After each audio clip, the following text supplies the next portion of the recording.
दोस्तों, क्या आपने कभी सोचा है देश में इतनी गरीबी है तो सरकार नोट छाप के सारे गरीब लोगों को अमीर क्यों नहीं बना देती? क्योंकि नोट छापने की मशीन तो सरकार के अधीन है और सरकार ऐसा कर सकती है।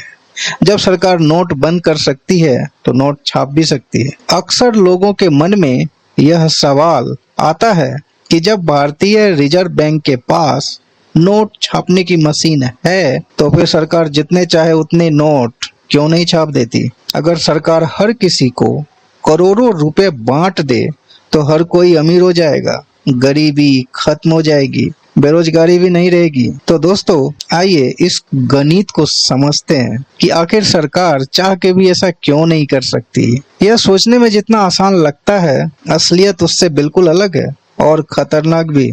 असल में नोट छापना जितना आसान दिखता है, उससे जुड़ी आर्थिक काम उतनी ही मुश्किल है। कई देशों ने यह गलती की है और परिणाम बहुत ही खतरनाक रहे हैं। अर्थव्यवस्था बर्बाद हो गई, नोट का मूल्य मिट्टी जैसा हो गया और लोग खाने तक को कर्जदार हो गए। आगे विस्तार से बताएंगे आखिर क्यों।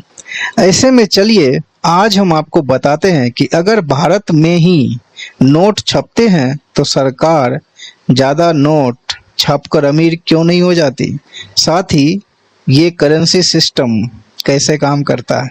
सरकार के पास नोट छापने की ताकत जरूर होती है, लेकिन इसका मतलब यह नहीं कि वो जितनी मर्जी हो उतनी करेंसी छाप सकती है। पैसे छापना एक कागज पर स्याही लगाने का काम नहीं है। इसके पीछे एक पूरी आर्थिक सोच और सिस्टम काम करता है। अगर सरकार हर गरीब को 1 करोड़ रुपए दे दे तो इससे देश की चीजों की कीमतें बेकाबू हो जाएगी। इसका कारण है पैसे बढ़ेंगे, बाजार में दुकान में सामान की उपलब्धता सीमित होगी, चीजें नहीं बढ़ेंगी, बिल्कुल उसे खरीदने वाले लोग अधिक हो जाएंगे, बेचने वाले का सामान तो सीमित है। तो फिर क्या होगा? कहने का मतलब है कि पैसे बढ़ेंगे लेकिन बाजार में दुकानों में सामान की उपलब्धता सीमित होगी, चीजें नहीं बढ़ेंगी, सामान नहीं बढ़ेंगे, साधने नहीं बढ़ेंगे, सेवाएं नहीं बढ़ेंगी, बल्कि उसे खरीदने वाले लोग अधिक हो जाएंगे। बेचने वाले का सामान तो सीमित है। तो फिर क्या होगा? सामान की ब्लैक मार्केटिंग होगी। खरीदना सभी चाहेंगे क्योंकि सभी लोग अमीर बन गए हैं। मतलब पैसे की वैल्यू गिर जाएगी और सामान की वैल्यू बढ़ जाएगी। ठीक वैसे ही जैसे वर्तमान में पैसे की वैल्यू है क्योंकि पैसे सभी को चाहिए मगर सभी के पास पैसे नहीं है। दूसरे शब्दों में अगर मैं बोलूं तो सामान तो सभी खरीदना चाहते हैं पर सभी के पास पैसे नहीं है, केवल कुछ को छोड़ के।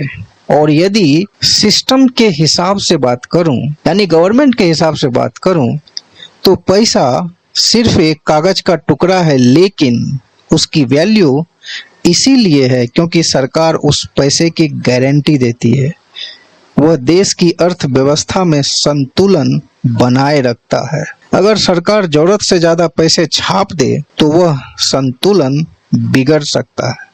इतिहास गवाह है, जब देशों ने जरूरत से ज्यादा नोट छापे तो वहां की अर्थव्यवस्था बर्बाद हो गई।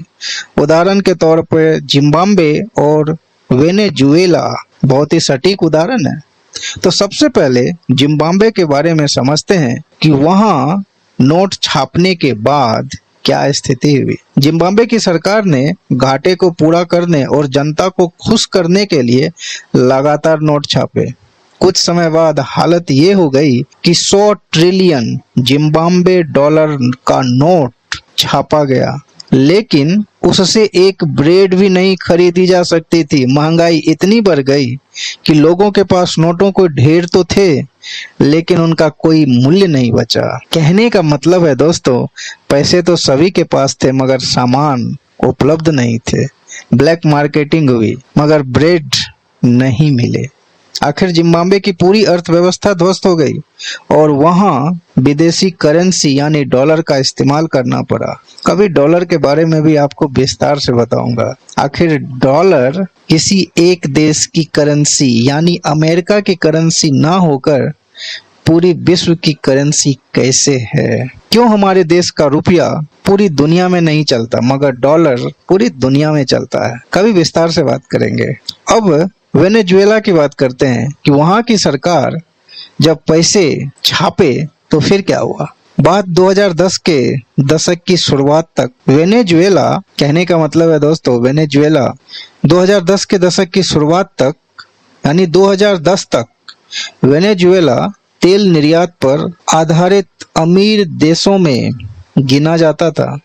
देश की 90% से अधिक कमाई तेल पर निर्भर थी, लेकिन 2014 के बाद जब कच्चे तेल की कीमतें अंतर्राष्ट्रीय बाजार में लगातार गिरने लगी तो वेनेजुएला की अर्थव्यवस्था पर सीधा असर पड़ने लगा।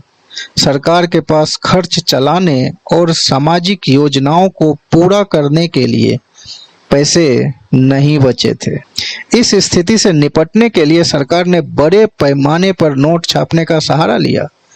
शुरू में तो वहां के सरकार को लगा कि इससे आर्थिक संकट हल हो जाएगा, लेकिन धीरे धीरे बाजार में पैसे की आपूर्ति इतनी बढ़ गई कि वस्तुओं और सेवाओं की तुलना में मुद्रा की मात्रा कई गुना ज्यादा हो गई।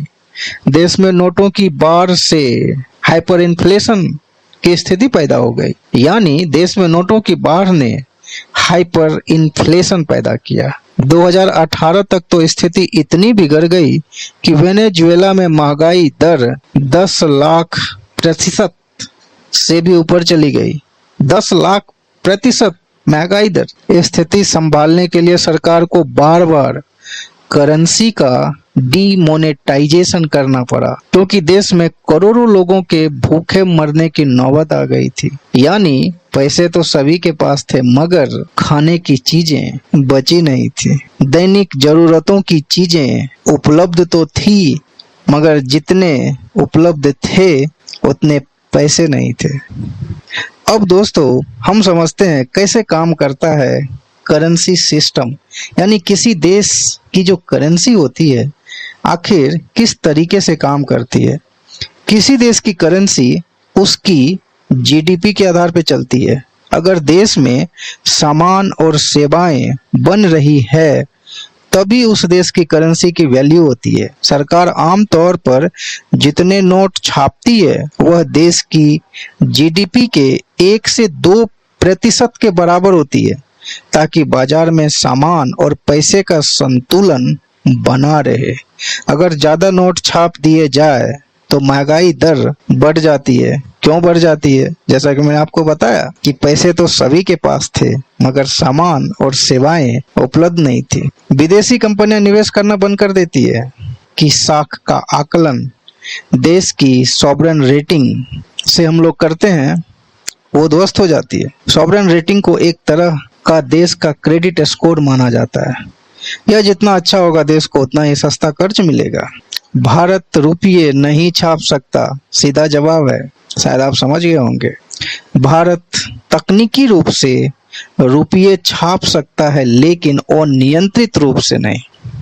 और रुपये छापने के कुछ रूल्स एंड रेगुलेशंस हैं जो आरबीआई को भी फॉलो करना पड़ता है, जैसे कि मिनिमम रिजर्व सिस्टम यानी न्यूनतम रिजर्व प्रणाली। आरबीआई को 200 करोड़ का न्यूनतम रिजर्व रखना होता है, जिसमें 115 करोड़ सोना, 85 करोड़ विदेशी मुद्रा। नोट जारी करने से पहले यानी नोट छापने से पहले आरबीआई देश की विकास दर, जिसे जीडीपी ग्रोथ बोलते हैं, महंगाई दर यानी इन्फ्लेशन रेट, बाजार में नकदी की आवश्यकता, विदेशी मुद्रा भंडार, राजकोषीय घाटा, इन सभी फैक्टरों के अनुसार आरबीआई तय करता है कितने रुपए छापने हैं। और दोस्तों जाते जाते मैं आपको एक चीज बताना चाहता हूँ कि 1 रुपए के नोट और सिक्के केवल वित्त मंत्रालय छाप सकती है, बाकी सभी 2, 5, 10, 20, 50, 100, 200, 500 और 2000 के नोट केवल आरबीआई छाप सकती है। तो दोस्तों ये कैसा लगा आप हमें जरूर बताइए। तब तक के लिए धन्यवाद।